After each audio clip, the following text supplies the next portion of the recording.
నమస్కారం అండి. నా పేరు doctor Karthik. Coming to complete body checkup.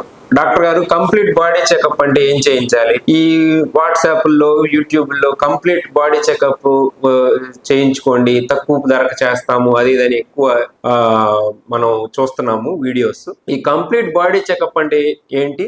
అసలు కంప్లీట్ బాడీ చెకప్ కి ఏం చేయించుకోవాలి? అసలు నాకు ఏ ఇబ్బంది లేదు కదా, నేను కంప్లీట్ బాడీ చెకప్ చేయించుకోవాలా వద్దా? నాకు సర్టెన్ ఇబ్బంది ఉంది, దీనివల్ల మనం ఎటువంటి టెస్టులు చేయించుకోవాలి అనేది ఎక్కువ శాతం పేషెంట్స్ మనల్ని అడుగుతాం జరుగుతుంది. సో కంప్లీట్ బాడీ చెకప్ అనేది ఇప్పుడు నేను మీకు విస్తంగా చెప్తాను. ఈ వీడియో చివరి వరకు చూడండి. లాస్ట్లో ఈ కంప్లీట్ బాడీ చెకప్ యొక్క సమరీ చెప్తాను.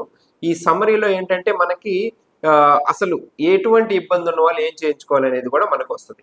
ఇప్పుడు హెడ్ టు టో మనం బాడీ హెడ్ నుంచి అరికాలు బొటనవేలు వరకు ఉన్నటువంటి సిస్టమ్స్ వైజ్ నేను ఒకసారి మీకు ఈ ఇబ్బందులు ఏముంటాయి, కామన్గా ఏముంటాయి, రేర్గా ఏముంటాయి అనేది మీకు ఒకసారి చెప్తాను.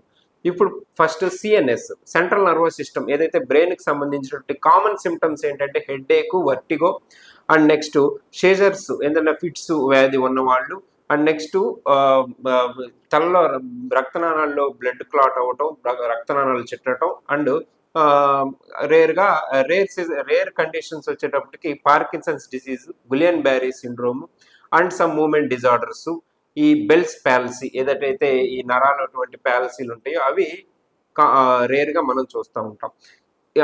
ఈ కామన్ సిమ్టమ్స్ వచ్చేటప్పటికి హెడ్ఏక్, సైనసైటిస్, అండ్ రేర్గా వచ్చేటప్పటికి కామన్గా వచ్చేటప్పటికి సిఎన్ఎస్, సెంట్రల్ నర్వస్ సిస్టంలో హెడ్ఏక్, డిజీనెస్, అండ్ నెక్స్ట్ షేజర్స్, ఏదైనా ఫిట్స్ వ్యాధి ఉన్నవాళ్ళు వాళ్ళు వీటికి సంబంధించిన టెస్ట్లు అనేది చేయించుకోవాల్సి ఉంటుంది.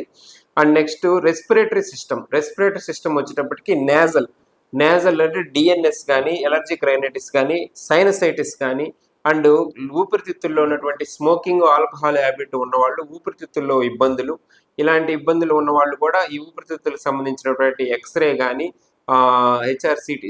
సిటీ స్కాన్ కానీ ఇలాంటివి చేయించుకొని ఊపిరితిత్తులు ఎలా ఉన్నాయి ఏంటి అనేది చూసుకుంటే మంచిది. అండ్ నెక్స్ట్ ఎస్ఓబి అంటే షార్ట్నెస్ ఆఫ్ బ్రెత్, ఆయాసం ఉండటం వల్ల కూడా ఇటువంటి ఈ కండిషన్స్ని మనం ఎవాల్యుయేట్ చేసుకోవాలి. అండ్ నెక్స్ట్ రేర్గా వచ్చేటప్పటికి మనకి sleep apnoea, obstructive sleep apnoea అంటారు.